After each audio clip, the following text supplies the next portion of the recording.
I got scared. really got scared, and I said, I'm going to take that little scene out. It was the scene in which Madeline Kahn is in her dressing room with Cleavon Little.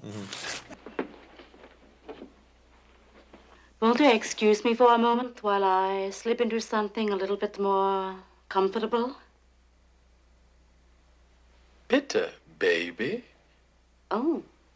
In 1974, Blazing Saddles hit theaters, and audiences had never seen anything like it. A black sheriff, a drunk gunslinger, a villain mocking the audience, and an ending that destroyed the movie itself. Mel Brooks and Richard Pryor helped create a comedy so dangerous the NAACP initially opposed it. One cast member died the week it opened. One regretted the role forever. One became a bigger star after the film than before it. And one accidental casting choice changed Hollywood history. Cleavon Little as Sheriff Bart. Cleavon Little was not the first choice to play Sheriff Bart. Richard Pryor co-wrote the role and wanted to play it himself. Warner Brothers said no. By the Honorable William J. LaPetitmain.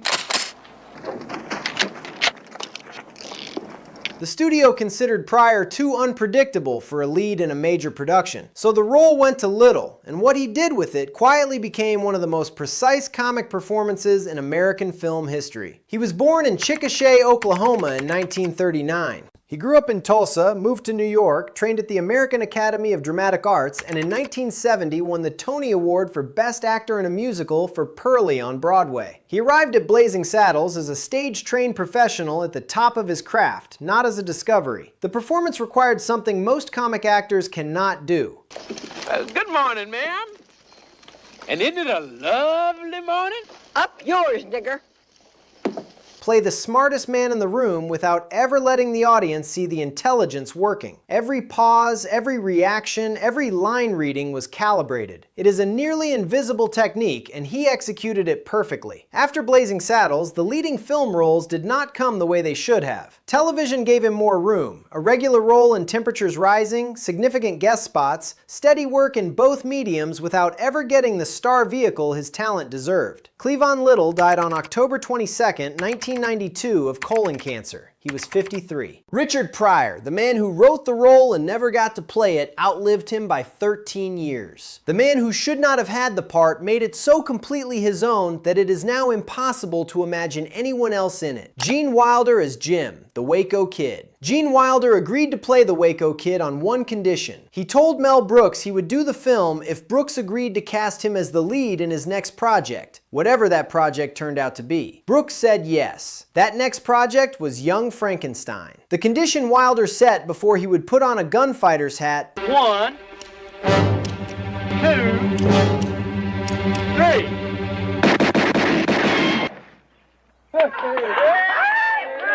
Produced one of the greatest comedies in American film history. He was born Jerome Silberman in Milwaukee in 1933. His mother had a heart condition, and her doctor told him at age 8 to make her laugh because laughter might help her heart. He never stopped trying after that. The Actors Studio trained him. His first significant film role, a single scene in Bonnie and Clyde in 1967, announced him to the entire industry in 3 minutes. His Oscar nomination for The Producers followed in 1968. The Waco Kid is a man who was once the best in the world at something dangerous, drank himself to ruin, and still has the instincts. Wilder played that contradiction with a gentleness that made the character more than a joke. In 1984, he met Gilda Radner. They married that same year. She died of ovarian cancer in 1989. He spent the years after founding Gilda's Club, cancer support communities named for her. It became his most important work. Gene Wilder died on August 29, 2016 in Stamford, Connecticut, of Alzheimer's complications he had kept private for years. He was 83. His nephew said he died listening to Ella Fitzgerald. Madeline Kahn as Lily von Shtupp. Madeline Kahn was nominated for an Academy Award for Best Supporting Actress for Blazing Saddles. The Academy, an institution not known for recognizing broad comedy as serious craft, looked at what she did with Lily von Shtupp and concluded it deserved a nomination. They were correct. She was born in Boston in 1942. She trained as an opera singer, earned a degree in speech therapy. Here I stand, the goddess of desire, and was working as a singing waitress when she was cast in What's Up, Doc in 1972. Her first Oscar nomination came the following year for Paper Moon. Blazing Saddles was her second nomination in 2 consecutive years. She was 31 years old. The Lily von Shtupp performance does 3 things at once. She is playing a parody of Marlene Dietrich, she is playing a woman genuinely exhausted by her own mythology, and she is playing every scene completely straight, which is why it is funny. She never winks at the audience. That discipline is the entire performance. After Blazing Saddles, she became the closest thing Mel Brooks had to a repertory player. Young Frankenstein, High Anxiety, History of the World Part 1. She played Mrs. White in Clue in 1985, the definitive version of that character. Madeline Kahn died on December 3rd, 1999 of ovarian cancer. She was 57. Gene Wilder had lost his wife to the same disease 10 years earlier. They had appeared in 3 films together. That thread runs through both their lives, and you only see it clearly from the outside looking back. Harvey Korman is Hedley Lamar. Harvey Korman played Blazing Saddles' villain with a level of committed absurdity that is almost impossible to sustain across an entire film without the performance collapsing. It never collapses. He holds it through sheer technical control, precise timing, the correct amount of outrage in every reaction, the ability to be genuinely funny while playing a man who is genuinely menacing inside the film's logic. He was born in Chicago in 1927 and studied at the Goodman School of Drama. He spent years in New York doing commercial television before Carol Burnett found him. From 1967 to 1977, he was a regular on The Carol Burnett Show, winning 4 Emmy Awards. He was one of the finest sketch performers American television ever produced, capable of playing dozens of characters, supporting others without competing, and finding the exact moment a scene needed to turn. After Blazing Saddles, he appeared in High Anxiety, History of the World Part 1, and Dracula Dead and Lovin' It. He reunited with Tim Conway, his sparring partner from The Carol Burnett Show, for live tours that reminded audiences how good these two were in a room together. Harvey Korman died on May 29, 2008 in Los Angeles of complications from an abdominal aortic aneurysm. He was 81. He is buried at Hillside Memorial Park in Culver City. Mel Brooks delivered the eulogy. Hedley Lamar wanted to be taken seriously and never was. Harvey Korman never tried to be taken seriously and built a career that demands it. Mel Brooks as Governor William J. LePetomane. Mel Brooks directed Blazing Saddles, co-wrote it, and cast himself as a governor so thoroughly captured by his own appetites that he cannot understand a single thing happening in his own state. He played it with the enthusiasm of a man who had been waiting his entire life to be that ridiculous in front of a camera. He was born Melvin Kaminsky in Brooklyn in 1926. He served in the U.S. Army during World War II as a combat engineer, clearing landmines ahead of advancing troops. He has said that making people laugh was a weapon against the horror of what he saw, that humor was the only sane response. That is not a small statement. After the war came Sid Caesar and Your Show of Shows, 10 years writing some of the finest television comedy America produced in the 1950s. The 2,000-Year-Old Man with Carl Reiner. The Producers in 1967. Then Blazing Saddles, which he fought the studio to make without compromises. Young Frankenstein followed the same year. Then Silent Movie, High Anxiety, History of the World Part 1, Spaceballs, Robin Hood Men in Tights. Almost no director has matched that consistency inside a single genre. He married Anne Bancroft in 1964. They remained together until her death in 2005. 41 years. He has said she was the best person he ever knew. At 97, at the time of this recording, Mel Brooks was still working. The man who cleared landmines in Belgium in 1944 spent the next 8 decades making people laugh. He has always said those two things are not as different as they appear. Slim Pickens as Taggart. Slim Pickens was not a trained actor. He was a rodeo clown and bareback bronco rider from Kingsburg, California, who drifted into westerns in the early 1950s because he belonged on a horse. Because he had spent his 20s actually riding them professionally in arenas across the country. He was born Louis Burton Lindley Jr. in 1919. He took the name Slim Pickens as a joke about his rodeo winnings. Slim Pickens. The name stuck. The career that followed was built on the same principle. Show up, be exactly what the part needs, and do not try to be anything else. His presence in Blazing Saddles as Taggart is the presence of a man who has spent 30 years playing this type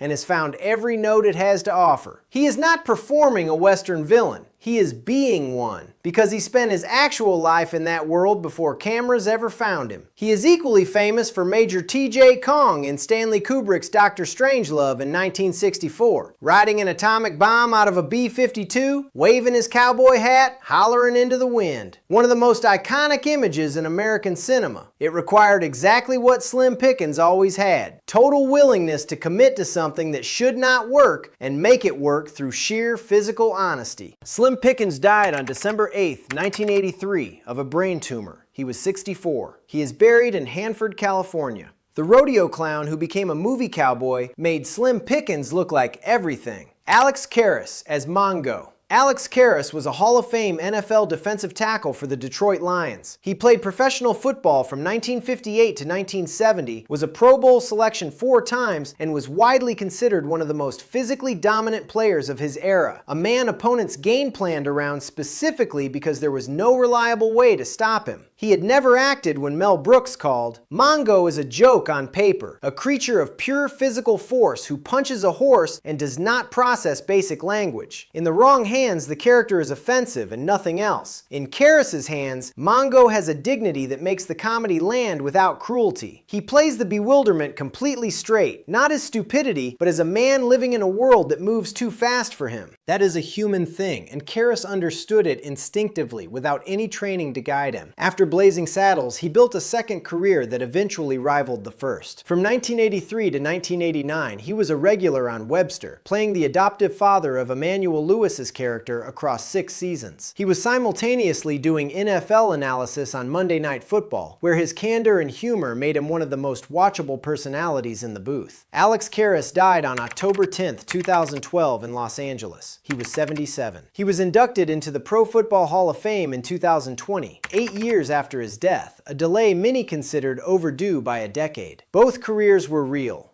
Both mattered. Burton Gilliam. As Lyle Burton Gilliam played Lyle, the foreman's right hand, the eager muscle of the operation, the man who leads the railroad gang work song with a genuine enthusiasm that makes the scene land exactly the way it needs to. He was a Texas-born character actor working in regional film and television before Blazing Saddles found him. What he brought to Lyle was something Mel Brooks specifically needed: authenticity. He looked like he belonged in that world because he came from a version of it. That grounding is what makes the satire work. A character like Lyle requires an actor who can play the type without irony, because the joke only lands if the character himself is not in on it. Gilliam was not in on it. Lyle was entirely sincere. That sincerity is the entire point. After Blazing Saddles, he worked steadily for decades. Fletch Lives, Back to the Future Part 3, dozens of television episodes. He remains the face that audiences from a certain generation associate with that specific type. The grinning, unthinking follower who cannot see what he is part of. He has said in interviews he is proud of the film and proud of what it was trying to do. That clarity, understanding he was inside a movie that used his character type to expose something real about America, speaks to a performer who is paying close attention the entire time. Liam Dunn is Reverend Johnson. Liam Dunn played Reverend Johnson, the frontier preacher who leads Rock Ridge in its prayers and its indignation, and brought to the role a face that American television audiences recognized from dozens of shows without necessarily being able to name where they knew it from. He was born in San Francisco and built his career as a character actor playing exactly what each scene required. In Blazing Saddles, what the scene required was the pompous religious authority whose righteousness is completely hollow. The man who speaks for God and understands nothing of what is actually happening around him. Dunn played that specific type with a comic precision that the film depends on. Rock Ridge needs its reverend to be entirely convinced of his own importance. Dunn makes that conviction funny without making the character stupid. He appeared in Young Frankenstein the same year, also for Mel Brooks, part of a small group of performers who crossed between both productions, which speaks to the loyalty Brooks extended to actors he trusted. Liam Dunn died on April 11, 1976. He was 54 years old, just 2 years after Blazing Saddles was released, before he could see the full measure of what the film became in the culture. The Reverend told Rock Ridge what God wanted. What apparently happened next was that the man playing him left far too soon. Robin Hilton as Miss Stein. Robin Hilton played Governor Lepetamane's secretary, Miss Stein, a role that required almost no dialogue and complete command of the physical comedy happening around her, and executed it with a dry composure that is funnier than anything she could have said. She was born in Twin Falls, Idaho, and built a career as a model and actress through the late 1960s and into the 1970s. Her screen presence is entirely nonverbal. She exists in the governor's office as the straightest possible straight man to Mel Brooks' escalating absurdity, and that contrast is what makes the scenes work. Comic timing without lines is a specific skill that most performers do not have. Hilton had it. After Blazing Saddles, she appeared in several more films through the mid-1970s before stepping back from the industry. She has given occasional interviews over the years in which she speaks about the film with warmth and a clear-eyed understanding of why it has lasted 50 years. She never oversells her role in it. She knows exactly what she contributed and does not claim more.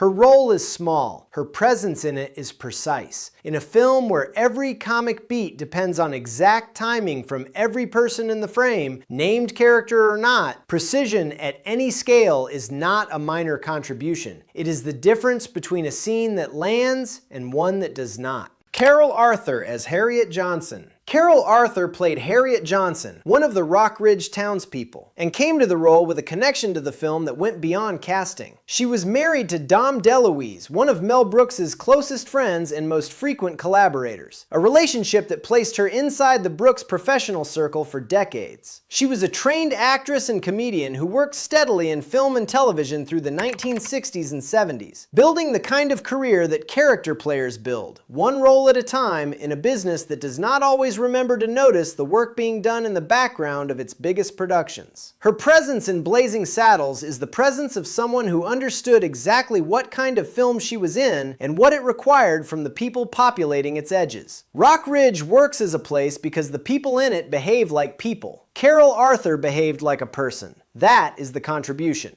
She died on August 4th, 2020 at age 85.